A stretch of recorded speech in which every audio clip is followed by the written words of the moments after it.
Project में कर रहे थे, हम लोग एप्लीकेशन बना रहे थे मल्टीपल टेबल, वो तो कंप्लीट हो गई, वीकेंड पे करके भी देख लिया होगा आपने। आज हम लोग उस पर अप्लाई करेंगे राउटिंग। क्या अप्लाई करनी है? राउटिंग। थोड़ा शुरू कर दिया था मैंने।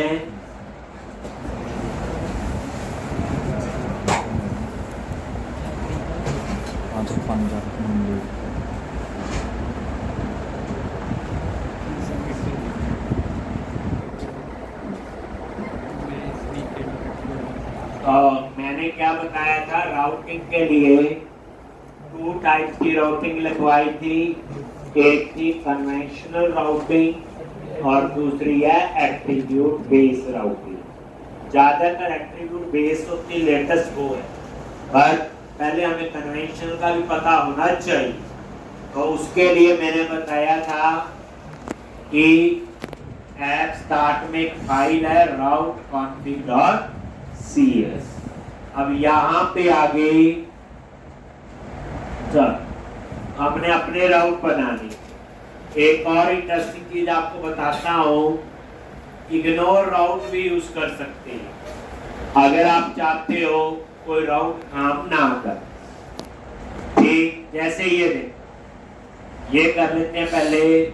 जैसे मैंने यहाँ लिखा राउट्स डॉट इग्नोर राउट,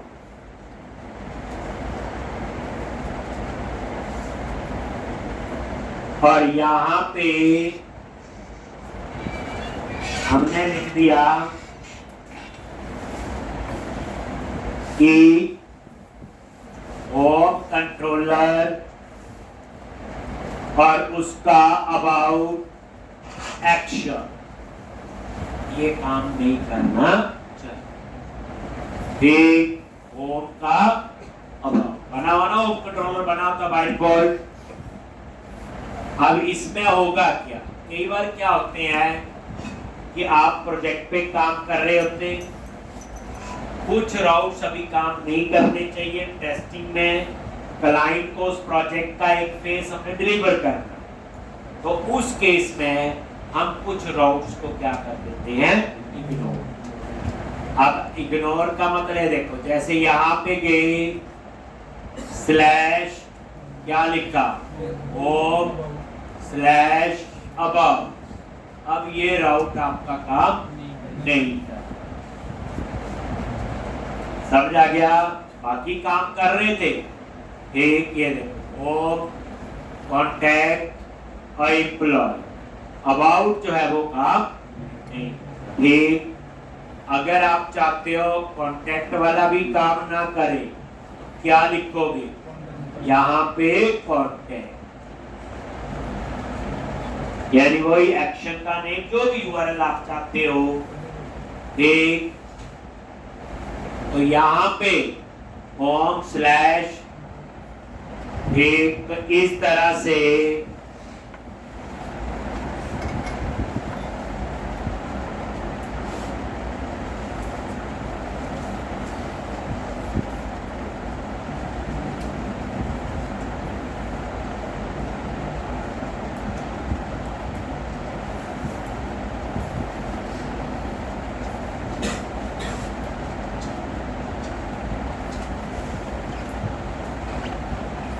तो रन करो।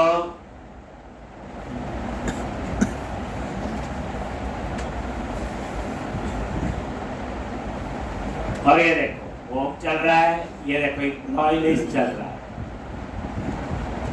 ठीक, और जैसे आपने अबाउट पे क्लिक किया नहीं चल रहा। ठीक, और कॉन्टैक्ट पे क्लिक किया तो ये भी नहीं। ठीक, तो इग्नोर राउट की कहानी आई समझ। राउट बना तो दिए, कोई उनको एक्सेस ना कर पाए, नीचे नहीं होता जहाँ आपने प्रोजेक्ट बनाया। तो अब क्लाइंट को एक वर्जन रिलीज करना है, बीटा वर्जन, उसमें कई राउट्स हो और कईयों पे अभी काम हो रहा है, तो कोई उसको यूआरएल में लिखे तो वो ना चले। तो हमने क्या किया उसको, अगर आप चाहते हो कि होम कंट्रोलर के एक या कोई भी कंट्रोलर है उसके सारे एक्शन इग्नोर कर दे। क्या करो, ये तो एक एक मान लो एक कंट्रोलर में आपके 100 एक्शन, हमने उसके 100 के 100 एक्शन को ही इग्नोर करना है, तो मैं थक जाऊंगा लिख के ऐसे home/about out। उसके लिए क्या करोगे, राउट स्टार इग्नोर राउट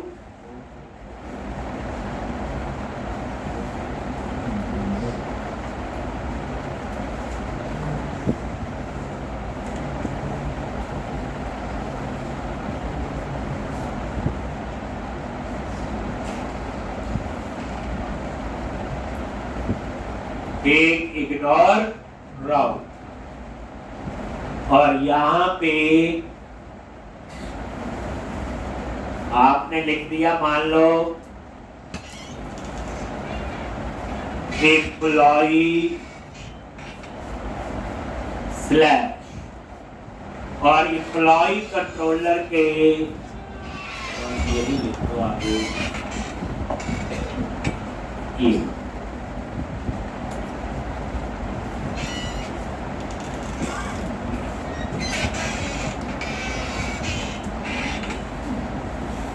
इसका मतलब है एम्प्लॉय कंट्रोलर का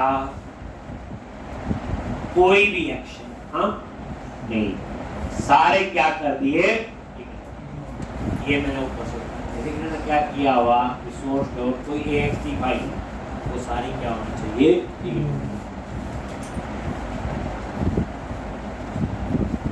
कोई पूछे MPC के अंदर अगर मुझे कुछ URL इग्नोर करनी है तो मैं कहाँ कॉन्फ़िगर करता हूँ, आप बोलोगे राउट कॉन्फ़िग में जा।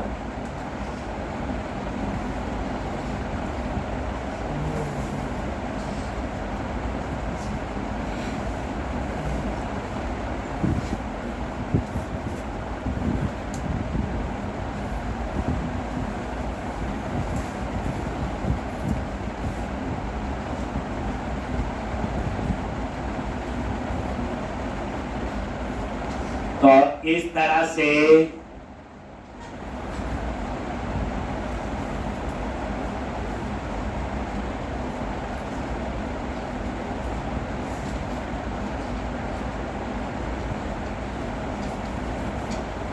जैसे अब आपने URL में लिखा /employee/create, नहीं चले, एम्प्लॉई के अंदर क्रिएट नहीं नया अपसर्ट है, अपसर्ट लिख लेते हैं। ठीक, तो इस तरह से ये आपका बता दिया, ये सिखाना, तो ये आपने इग्नोर कर दिए जो राउट आपको नहीं। ठीक, अब उसके बाद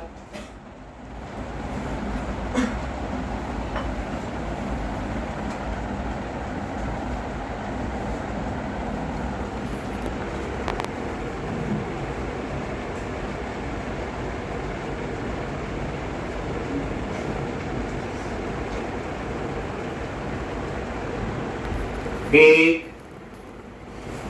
तो ये था आपका ये देखो। बाकी हम जो कर रहे थे कल, मैंने क्या किया, मैं चाहता हूँ .NET ट्रेनिंग लिखूं URL पे, तो मेरा एक मैंने कंट्रोलर बनाया था टेस्ट, और टेस्ट कंट्रोलर का एक मान लो ये वाला ABC वाला कॉल, तो इसके लिए मैं अपना राउट बना रहा हूँ, तो ये मैप राउट, और वही तरीका नीचे वाला देखते जाओ। सबसे पहले नेम, ठीक, मैंने इसका नाम दे दिया माई राउट, कुछ भी रख सकते हो, यूनिक होना चाहिए। URL ये दे दिया पैटर्न। यूआरएल पे क्या लिखना है? मैंने बोला यूआरएल पे लिखा है cs/big.net ट्रेनिंग। देन क्या आना चाहिए?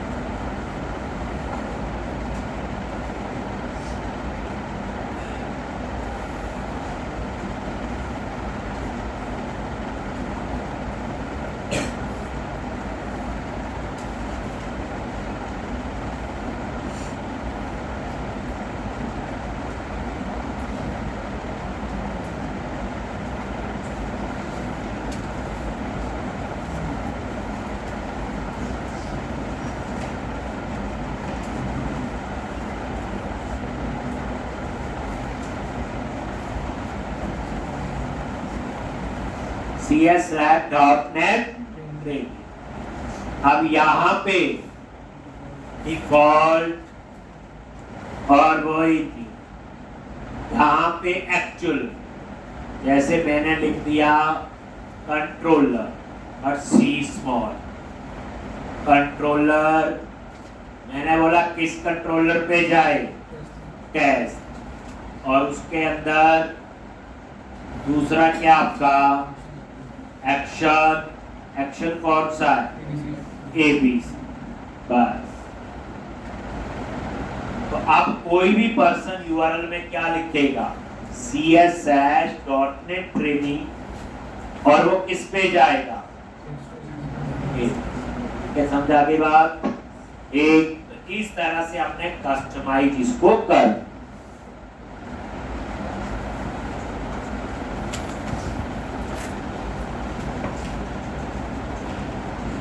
मेन है ये आपका पैटर्न। क्या चाहिए यूआरएल? अब जरूरी नहीं कि कंट्रोलर का नेम और एक्शन का नेम ही चलेगा। बताने वाली बात ये।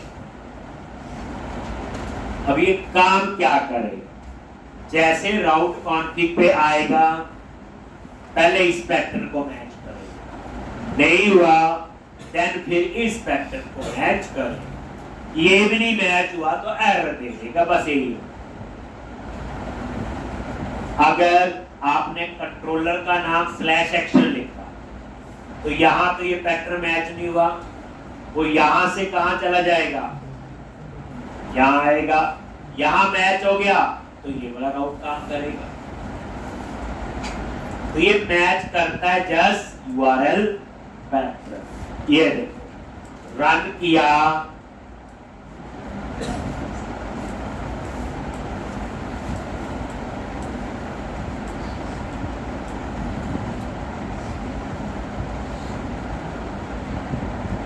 और ये देखो यूआरएल में लिखा स्लैश, क्या था वहां लिखा हुआ? ये cs/.net लिख दिया। यहां पे एंटर प्रेस किया। इसने किसको कॉल किया? टेस्ट कंट्रोलर के एबीसी एक्शन।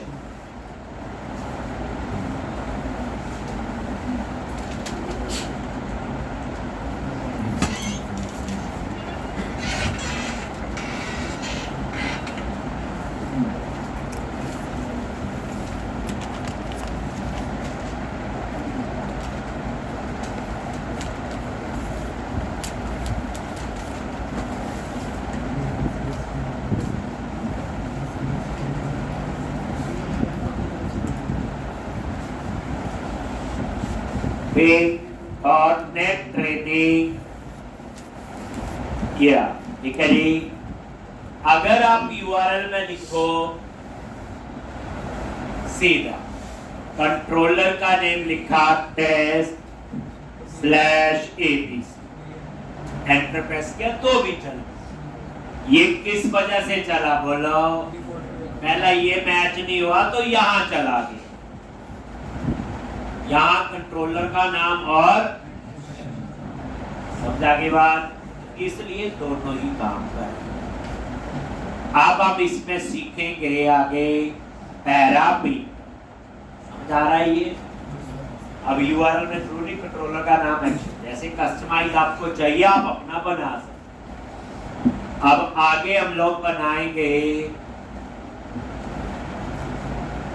यहां पे गए कंट्रोलर,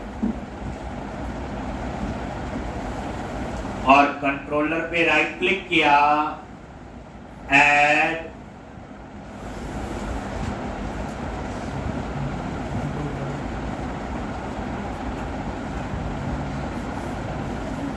कंट्रोलर,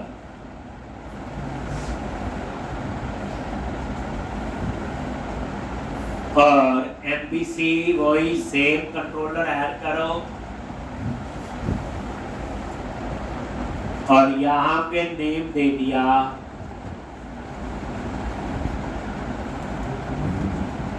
ई कंट्रोलर, और ये ऐड कर।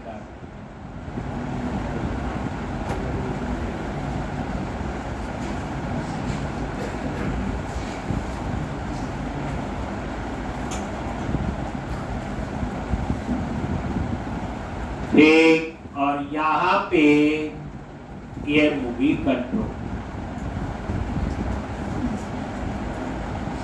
अब यहां पे पब्लिक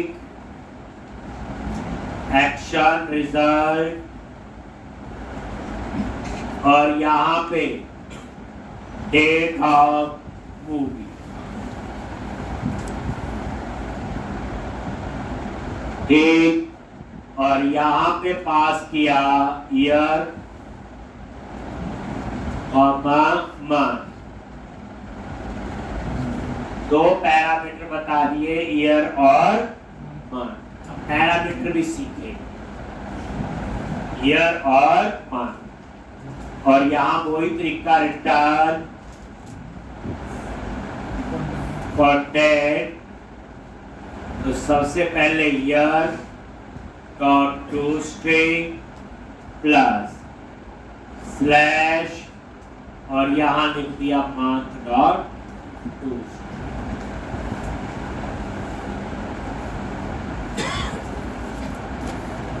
अब मैं यूआरएल में क्या लिखूंगा बोलो? जितना हमें पता है, कंट्रोलर का नेम मूवी और एक्शन का name date of movie. But इसमें ये है कि दो पैरामीटर पास करने पड़ेंगे, ईयर और मंथ।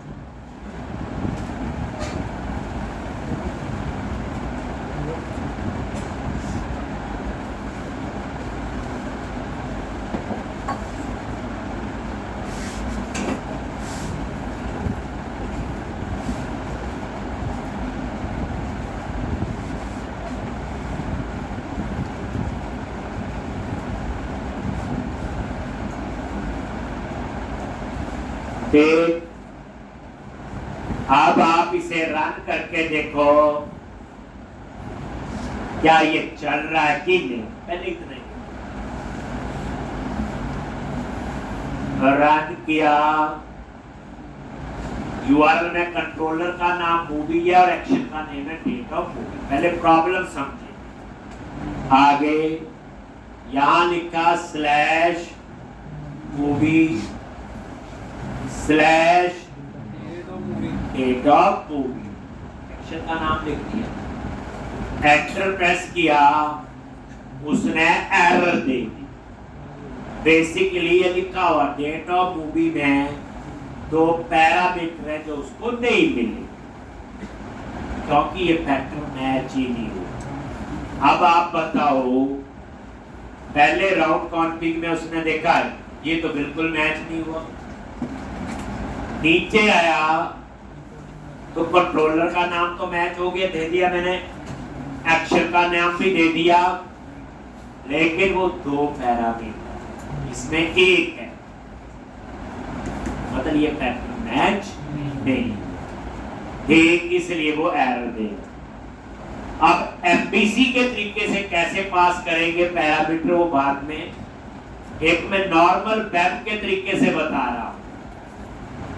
यहाँ पे आप ऊपर क्वेश्चन मार्क लगाओ लास्ट में, और आपने यहाँ ईयर लिख दिया।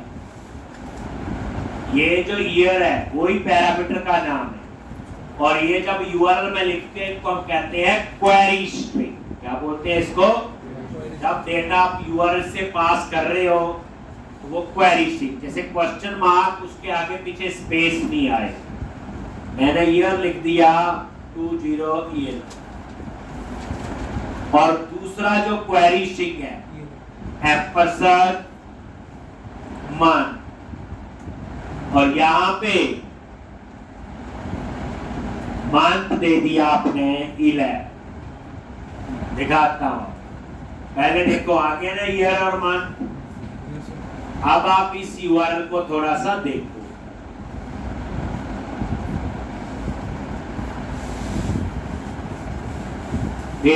इस यूआरएल को वैसे आप यहां नजर मारो,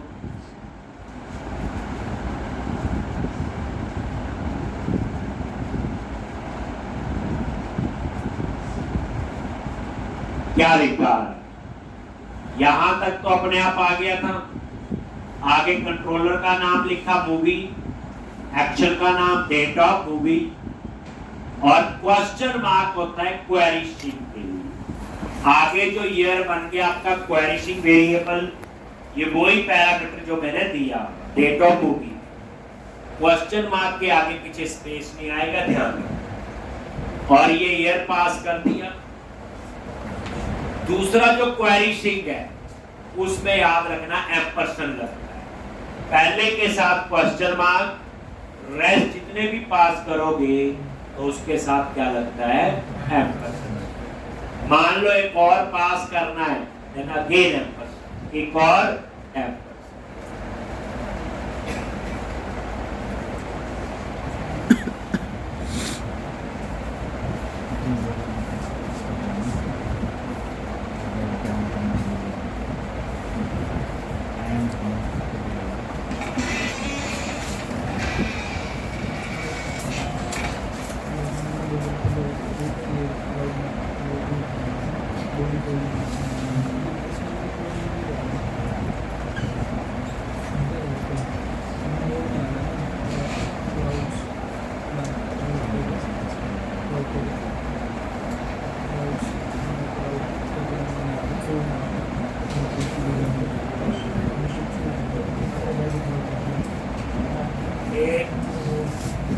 तो इस तरह से तो पहले के साथ क्वेश्चन मार्क और रेस्ट के साथ एम्परसेंड। लेकिन ये जो तरीका ये एमपीसी का नहीं, ये नॉर्मल वेब एप्लीकेशन में इसको हम कहते हैं क्वेरी स्ट्रिंग। क्वेरी स्ट्रिंग में क्या होता है कि we can pass data by URL, या we can concatenate data with URL. पहचान क्या है? क्वेश्चन मार्क पहले के साथ, रेस्ट के साथ एम्परसेंड। लेकिन ये तरीका एमपीसी का नहीं, हमने चला लिया, थोड़ा आइडिया था, हम लोग लिखना शुरू कर दिया, लेकिन सही तरीका जो है वो क्या? अब हम इसका पैटर्न बनाए। पता क्या पड़ा? ये पैटर्न भी मैच नहीं हुआ और ये भी नहीं। तो आप यहां कहीं पे भी दोनों से ऊपर बना लो, यहां बना लो, ठीक। क्या लिखना है ध्यान से देखो, राउट्स डॉट मैप राउट नेम मूवी राउट, और यहां पे यूआरएल दे दिया। अब इसका यूआरएल क्या चाहता हूं मैं? चाहता हूं ऐसे लिखा है मूवी स्लैश रिलीज के। अब देखो एक्शन का नाम ये थोड़ा है, एक्शन का नाम तो डेट ऑफ मूवी है, मैंने चेंज क्योंकि यूआरएल है।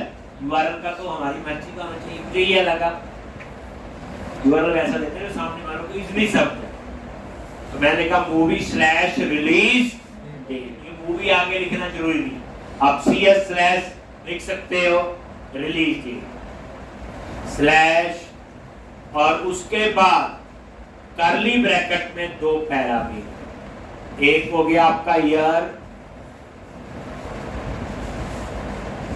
और दूसरा हो गया आपका मंथ। ये चीज अब ये ऐसा पैरामीटर, ऐसा जो यूआरएल था वो नहीं बना। एक ये ईयर और मंथ आपने वही लिखने हैं जो आपने वहां एक्शन में लिखा। मतलब कहने का ये है, ये वाले नाम ईयर और मंथ, और उसके बाद यहां पे क्या आएगा, डिफॉल्ट, और ये आपका न्यू करली ब्रैकेट, और यहां पे कंट्रोलर सी स्मॉल में। अब कंट्रोलर का नाम क्या है, बोलो, मूवी। ये स्पेलिंग हुई, केस की कोई प्रॉब्लम नहीं होती। और यहाँ पे एक्शन नेम यही होगा, ये एक्चुअल वही, बस हो गया। तो हमने यूआरएल में पैरामीटर भी पास कर दिए, ईयर और मंथ। तो हमें क्या बनाना पड़ा उसके लिए, एक अपना फैक्टर।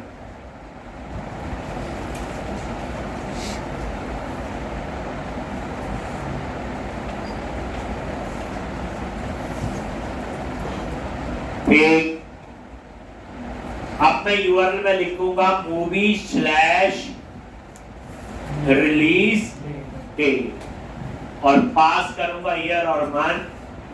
ये कहां जाएगा, मूवी कंट्रोलर के डेट ऑफ मूवी एक्शन को कॉल करें। ये कन्वेंशनल राउटिंग है जिसका खेल हम कहां खेलते हैं, राउट कॉन्फ्लिक्ट। यहीं से तो डिसीजन होता है कहां जाना है। हम तो यूआरएल में क्या लिखते हैं, कंट्रोलर का नेम, एक्शन का नेम, शुरू में तो यही याद था। वो ऐप स्टार्ट में जाता है, फिर वहां से जाता है वो राउट कॉन्फ्लिक्ट। यहां से पता चलता है उसे कहां जाना। बात वही है, कंट्रोलर का नाम और एक्शन का नेम देना। सिर्फ हमने खेल खेला है तो यूआरएल के साथ। फिर यूआरएल कंपल्सरी नहीं है कि एक्शन और देना है। और इसके आपने इस राउट को थोड़ी चेंज किया, ये तो चल रहा है कंट्रोलर का नेम और। अब इसमें होता क्या है ना, पहले ये यूआरएल मैच होगा, अगर नहीं हुआ तो ये होगा, ये नहीं हुआ तो ये ना कहना कि नीचे वाला बंद ही कर देना, तो मैं तो बना देना, क्या जरूरत है।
ये तो डिफॉल्ट आपका वो होगा, इसमें ए तो भी चल जाएगा, बस यूनिक होना चाहिए।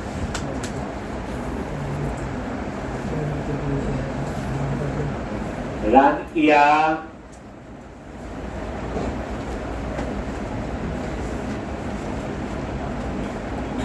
और ये देखो यहाँ पे slash movie slash release date, enter press किया तो अभी नहीं चल रहा। आगे पास करना मेरे को ईयर,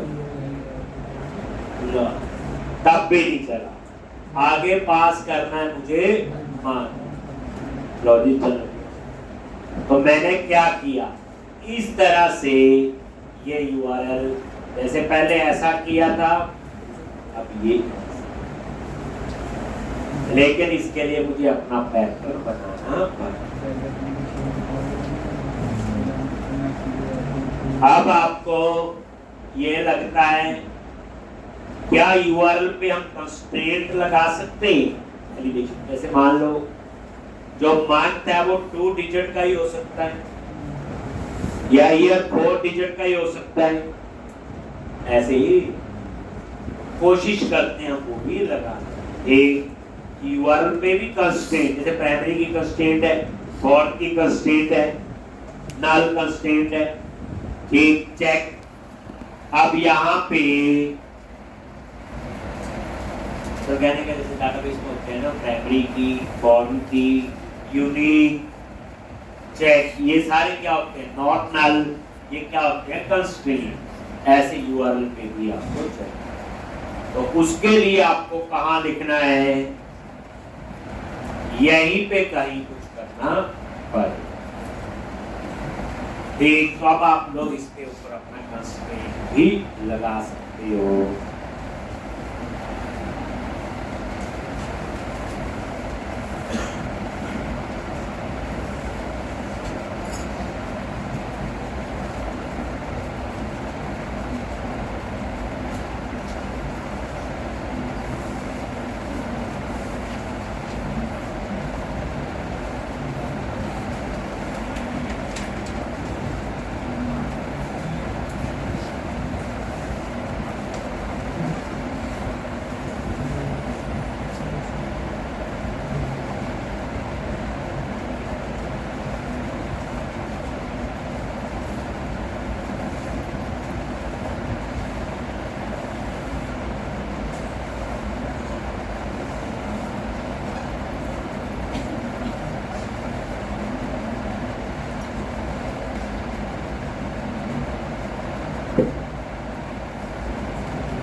तो अब हमने यहाँ पे लगाने हैं इस पे कंस्ट्रेंट,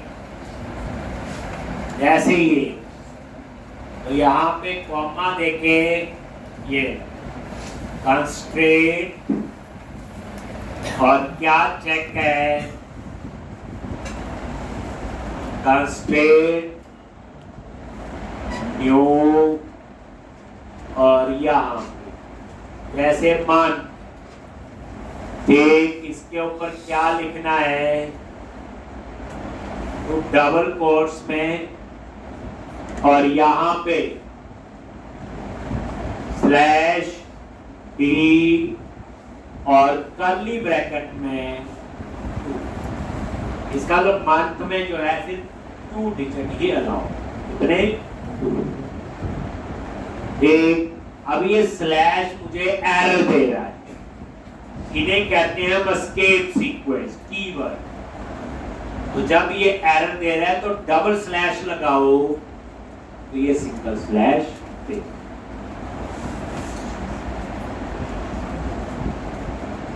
डबल स्लैश लगाओगे तो सिंगल स्लैश ये दे। ठीक, तो इस तरह से, मतलब है तो एक ही बच्चे, पर एक नहीं काम करेगा, एरर देगा। ये बोलते हैं एस्केप सीक्वेंस कीवर्ड। तो डबल लगाओगे तो ये काम करेगा। डी मतलब डिजिट ही एंटर होंगे, कितने? 2। इसी तरह से ईयर, और यहाँ पे ये आपका हो गया इसका, फिर आपने ईयर पे इजिकल टू कितने डिजिट? 4। तो यहाँ पे डबल कोट्स में स्लैश डिजिट कितने कर दिए? 4। अब ये सिंगल स्लैश। आप इसके लिए एस्केप सीक्वेंस को इग्नोर करने के लिए @ भी लगा सकते हैं। इसका फायदा यह है कि उस स्टेटमेंट में मल्टीपल एस्केप सीक्वेंस है, 2 बार स्लैश लगाने की बजाय आगे क्या लगा दो, एक बार सॉरी मैं 2 तरीके बता। एक, डबल स्लैश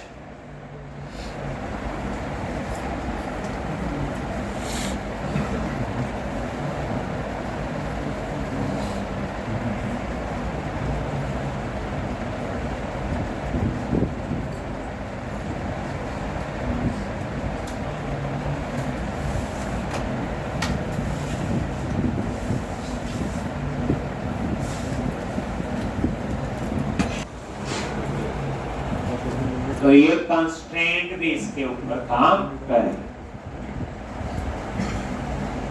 देखो यूआरएल में लिखा स्लैश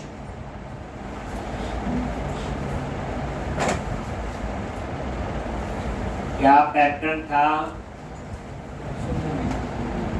यहां तक, और ये पैटर्न आगे क्या था पहले, ये है 2024 और मंथ दे दिया, बिल्कुल ठीक। अब मैं मंथ के 3 डिजिट डालता हूँ, एरर दे रहा है, 1 2 पे चल रहा है।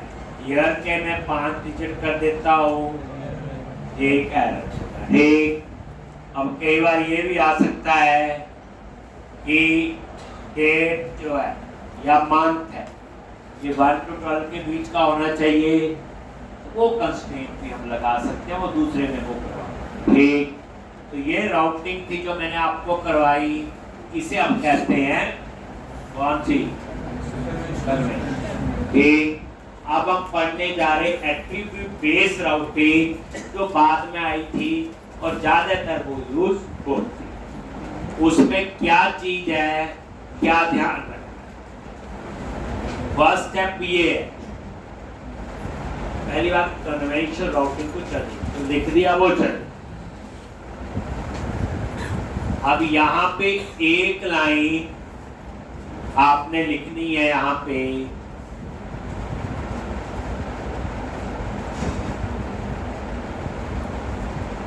तो यहाँ पे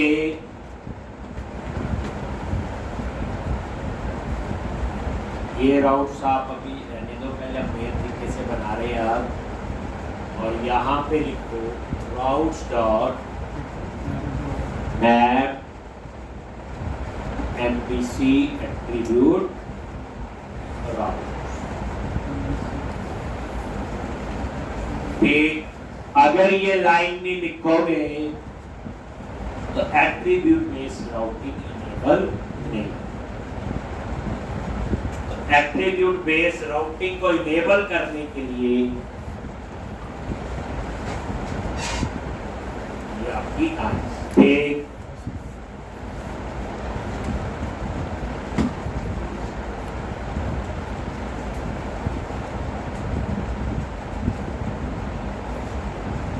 लिख लिया। अब इसमें राउट कॉन्फिग में इसके लिए कुछ और लिखना है, सिर्फ ये लाइन लिखनी है। अगर ये लाइन नहीं लिखोगे तो बेस्ड राउटिंग काम नहीं।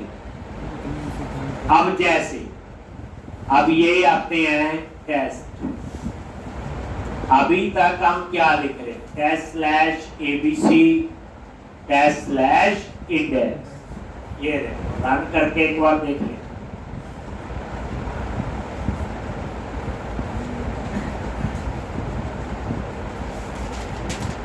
टेस्ट स्लैश एबीसी स्लैश ठीक है, चल रहा। मैं चाहता हूं यहां पे यूआरएल जो है वो मर्जी का होना चाहिए, ABCD लिखो। तो इसी के ऊपर क्या लिखोगे, राउट और ये राउट का नाम ठीक। मैंने इसका नाम दे दिया .net मान। तो अब मेरे को यूआरएल में क्या लिखना पड़ेगा, .net। जब कुछ भी बनाना नाम रखना चाहते हो ये भी।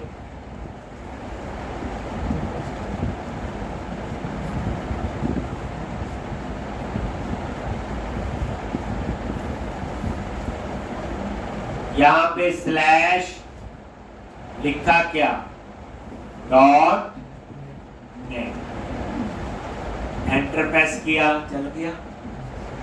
सिर्फ ये, अगर आप यहां लिखोगे test/abc नहीं चलेगा, test/.net तो भी नहीं चलेगा। तो मैंने क्या किया, राउंड, बस ये यूआरएल। अब इसका नाम आप कुछ और भी रख सकते हो, ऐसे cs/.net लिखो तो ये आ जाए। ठीक, तो मतलब कहने का ये है कि यहाँ पे आपने अपना यूआरएल पैटर्न है, जो भी आप अपना नाम लिख लो। जो अगर आप चाहते हो, ये कंट्रोलर है, इस कंट्रोलर में कई एक्शन है, ऐसे 100 कंट्रोलर होंगे, हमें कई बार नहीं पता रहता, तो हम एक काम करते हैं, यहाँ पे एक और चीज राउट प्रीफिक्स, और यहां पे आ गया CS।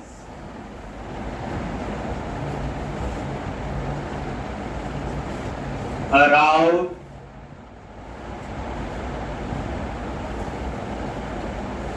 प्रीफिक्स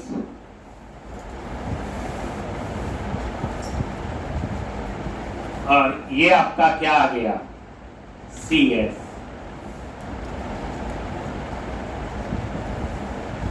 तो यहां पे आपने क्या लिखना, CS/डॉट, ये राउट। अब इस कंट्रोलर के जितने भी एक्शन होंगे उनमें क्या लिखना पड़ेगा, पहले टैग प्रीफिक्स और स्लैश जो देखो, अब डॉट नेट नहीं चलेगा, ये देखो स्लैश डॉट नहीं चल रहा ना, इसके आगे क्या लिखना है, बोलो CS/डॉट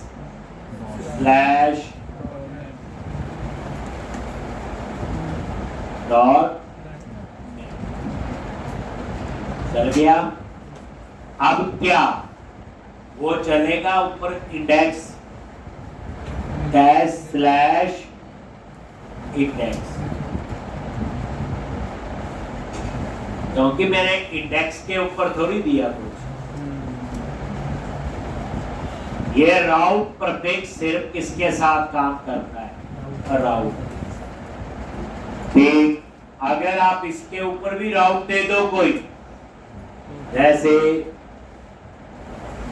राउट और माई टेस्ट, तो अब मैं इसको एक्सेस करूंगा तो क्या लिखना पड़ेगा, CS/my टेस्ट। अब नहीं चलेगा, टेस्ट/की टेस्ट। देख,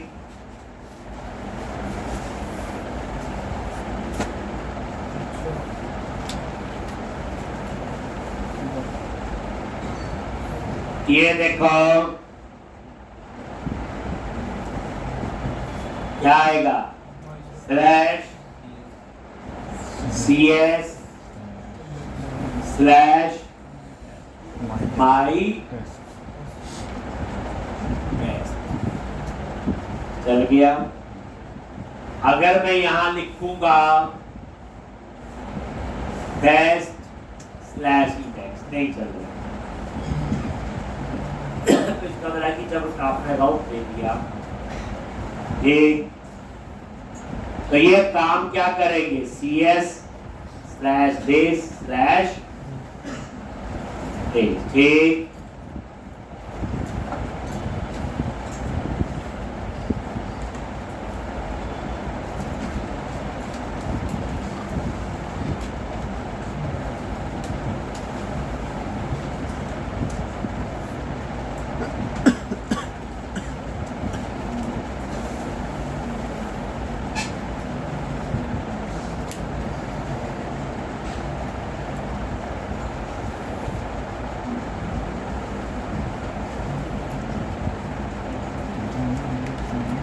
ठीक, अब यहां पे ये तो आपका आप मूवी कंट्रोलर पे करते ये गेम। अब इसके ऊपर डेट ऑफ मूवी, यहां पे आओ। अब इसमें भी आप राउट बनाओ, जैसे उसमें बनाया था। अभी तो कमेंट बना लेना बच्चे को, अब ये नहीं चलेगा। ये देखो, ये वाला राउट अभी काम, क्योंकि कमेंट बनाया। तो इसका राउट तो मैं ऊपर ही लिखूंगा। मैंने बोला यहां लिखा है यूआरएल में मूवी स्लैश, ठीक, और यहां पे दे दिया डेट ऑफ रिलीज। यूआरएल में कुछ भी हो सकता है ऐसे ही। और उसके बाद यहां पे उसका पैटर्न, तो यहां पे करली ब्रैकेट में लिख दिया ईयर और यहां लिख दिया मंथ। ठीक, अब आप इसको रन करो तो यहां लिख दिया राउट कॉन्फिग में कमेंट बना दिया मैंने। अब आप यहां पे क्या लिखोगे? Movie slash date of release, और ये ईयर और मंथ यहां पास हो गए। ये देख लो एक बार पहले slash movie slash date of release, क्या आएगा जी? ईयर है पहले, वो लिख दिया, मंथ आपने लिख। ठीक चल रहा है तो चल रहा है। अगर आपने इसके ऊपर भी वैलिडेशन लगानी, अब एट्रीब्यूट बेस में कैसे लगे, थोड़ा सा सिंटैक्स इसका अलग होता है। एट्रीब्यूट बेस का पहला ध्यान क्या रखना, राउट कॉन्फिग में गए और वहां पे इनेबल करना है राउट डॉट मैप एमपीसी एट्रीब्यूट, ऐसे ही था। उसके बाद जहां चाहिए ऊपर राउट लगाओ बस, और क्या, राउट ही लगाया, बाकी बना दो पैटर्न। अब इसमें भी हम चेक लगा सकते हैं, कंस्ट्रेंट चेक बोले तो कंस्ट्रेंट। और कैसे लिखना आपने, जैसे मैंने यहां मंथ पे लगा रहा कि डिजिट 2 ही एंटर होने चाहिए, लेकिन 2 भी 1 to 12 के बीच। तो इसके लिए मैं रेगुलर एक्सप्रेशन यूज करूंगा, ये बनी होती है रेजेक्स बोलते हैं। ठीक, आपने यहाँ ये याद रखना है कि हाँ जी, कल को कहीं फंस गए तो राउटिंग में वैलिडेशन होती है, हम गूगल से पूछ के लगा देंगे, बस पता तो होना चाहिए कि होती भी है कि नहीं। बाकी तो सिंटैक्स है। जैसे मंथ पे मैं लगा रहा हूं, देखो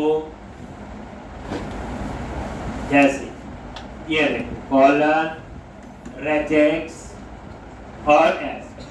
रेजेक्स होती रेगुलर एक्सप्रेशन होती है, और ये बनी होती है, और यहां पे वही स्लैश कितने डिजिट 2,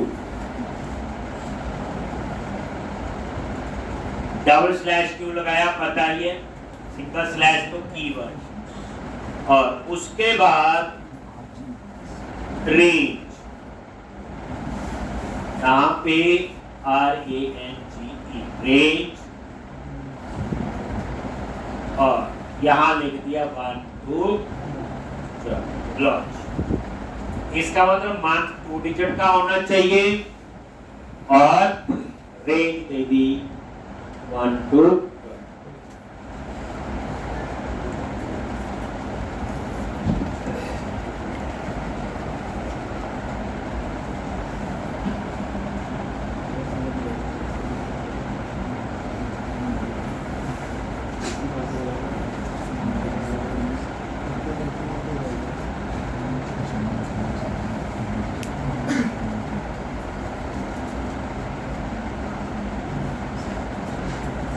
एक तो ये आपने रेजेक्स गूगल में सर्च करना, रेगुलर एक्सप्रेशन,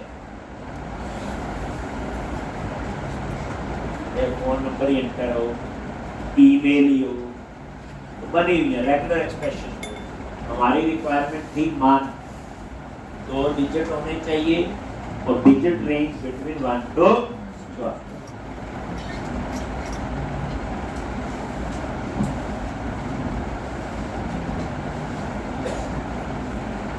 यूआरएल में तो ये लिखेंगे, एक बार हम चेक,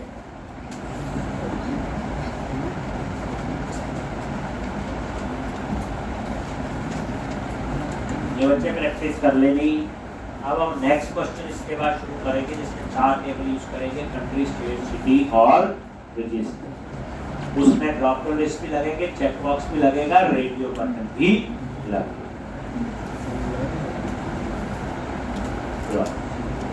और यहाँ पे वो यूआरएल /मान /, बिल्कुल ठीक लिखना। अगर हम लोग मंथ में 3 डिजिट डालते हैं नहीं चल रहा है, अगर मंथ में 2 डिजिट चल रहा है, अगर वो 2 डिजिट मैंने 15 कर दी तो भी नहीं, तो मंथ तो 1 to 12 के बीच में। ठीक, अब इसके बाद एमपीसी का ये लास्ट क्वेश्चन है। फिर हम लोग उसके बाद ASP.NET Core पे 5-6 लेक्चर लगाएंगे और फिर शुरू करेंगे प्रोजेक्ट। तो एक काम करना, ये असाइन प्रोजेक्ट हम कल से शुरू कर रहे हैं, बट एक चीज है कि अब आपको उस असाइनमेंट के कंप्लीट 2 दिन लगेंगे। उसके बाद ASP.NET Core शुरू करेंगे, तो उसके लिए विजुअल स्टूडियो का विजुअल स्टूडियो 2022 जो है वो आप अपना इंस्टॉल करवा। एक मशीन पे 2 विजुअल स्टूडियो हो सकते हैं, डरने की जरूरत नहीं है। जो विजुअल स्टूडियो 2019 वो ठीक है, उसमें एक क्वेश्चन और करना हमने, और उसके बाद बाकी प्रैक्टिस किसमें होगी, विजुअल स्टूडियो 2022। तो मतलब कहने का आपके पास ये हफ्ता है तो इंस्टॉलेशन वगैरह करवा देना, मतलब कहने का धीरे धीरे करके 5-4 दिन बाद हमें वो 3-4 दिन बाद हमें चाहिए। तो अब हम लोग क्या करेंगे, नेक्स्ट क्वेश्चन होगा जिसमें क्या आएगा, कंट्री, स्टेट, सिटी, रजिस्टर, लेकिन एक बड़ा खतरनाक इसमें आएगा जावा, जो हमेशा नहीं आएगा। पर उसके बाद आगे वाले सारे क्वेश्चन में हम जावास्क्रिप्ट पढ़ेंगे, अपने आप ही समझ